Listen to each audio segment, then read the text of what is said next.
ये बात है 1800 ईस्वी की, जब एक महान कवि के पास 27 साल का युवक जाता है और वह युवक बोलता है कि मैं आपके पास एक किताब लिखवाने के संबंध में आया हूँ। आपको ठीक 1 साल के बाद मुझे आप ये किताब पूरी तरह से लिख दीजिएगा, मुझे ये आशा रहेगा। और मैंने सुना है कि आप किसी के आशे को कभी टूटने नहीं देते हो, तो मैं आशा करके आऊँगा कि आप 1 साल के बाद ये किताब पूरी तरह से लिख दोगे। और कवि उससे हाँ कह के ये वादा करता है कि मैं 1 साल के बाद आपको ये किताब पूरी तरह से लिख दूंगा। व्यक्ति वहाँ से चला जाता है और कवि अपने कामों में लग जाता है। कवि 6 महीने इधर उधर जाते जाते बिता देता है और वो कहता है कि मैं तो ये किताब अब नहीं लिख पाऊंगा। और उसी तरह बाकी महीना भी बिताने वाला था, लेकिन उसे याद आता है अपना वादा। कवि एक दिन अपने घर में बैठता है और बोलता है अपने नौकर से कि मेरा जितना भी पहनने ओढ़ने का सामान है वो एक ताबूत में बंद कर दो और जाके घर के किसी कोने में रख। तो नौकर ने पूछा, अभी तो सर्दी का मौसम चल रहा है, आप ऐसा क्यों कर रहे हो?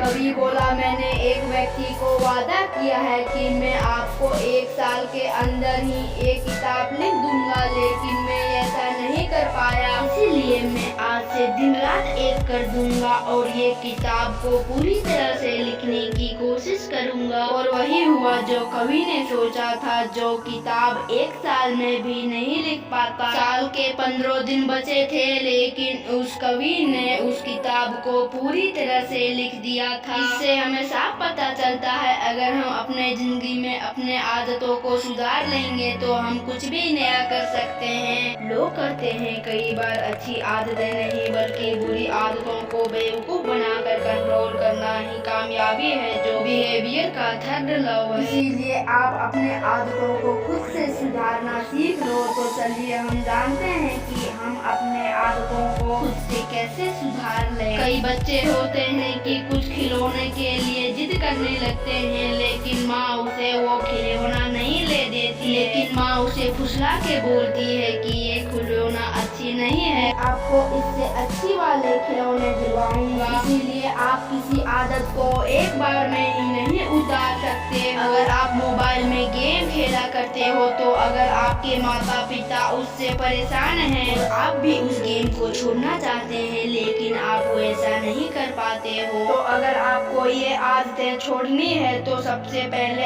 आपको ये गेम खेलना पसंद है तो आप खेला करो, लेकिन आप जितनी बार खेला करो उतनी बार उस गेम को डिलीट किया करो। अगर आप ऐसा करते हो तो उस गेम को आप छोड़ सकते हो, क्योंकि अगर आपका गेम 1 GB का हो तो और आपका गेम बहुत लेट से डाउनलोड होगा, इसीलिए आपको आलसपन महसूस होगी और आप जल्द ही उस गेम को खेलना बंद कर दोगे। अब हम बात करने वाले हैं पढ़ाई के बारे में। हम जब भी पढ़ने को बैठते हैं तो हमारा मन इधर से उधर होते ही रहता है। आपका मन जिधर जाने को कहे उधर ही आप पैदल ही चल दिया करो, और आपका मन जब तक नहीं ये बोले कि अब मुझे नहीं जाना है, आप उस दिशा में चलते ही रहो और पूछते ही रहो कि मन को अब मुझे रुकना है या फिर नहीं रुकना है। आप जब अपने मन को मनाने के बाद पढ़ने के लिए बैठोगे तो आपका मन सिर्फ के सिर्फ पढ़ाई में ही रहेगा और आपका मन किधर उधर नहीं जाएगा। तो आप जब भी पढ़ा करो अपने पास मोबाइल मत रखा करो और बगल में 1 गिलास पानी तो जरूर रखा। अगर आपको पढ़ाई में मन नहीं लगता तो मैंने इस पर एक वीडियो बनाया है, आप जाके जरूर देख लीजिएगा। इसका लिंक आप इस वीडियो के आई बटन पे मिल जाएगा। तो आज के लिए इतना ही, मिलते हैं एक और न्यू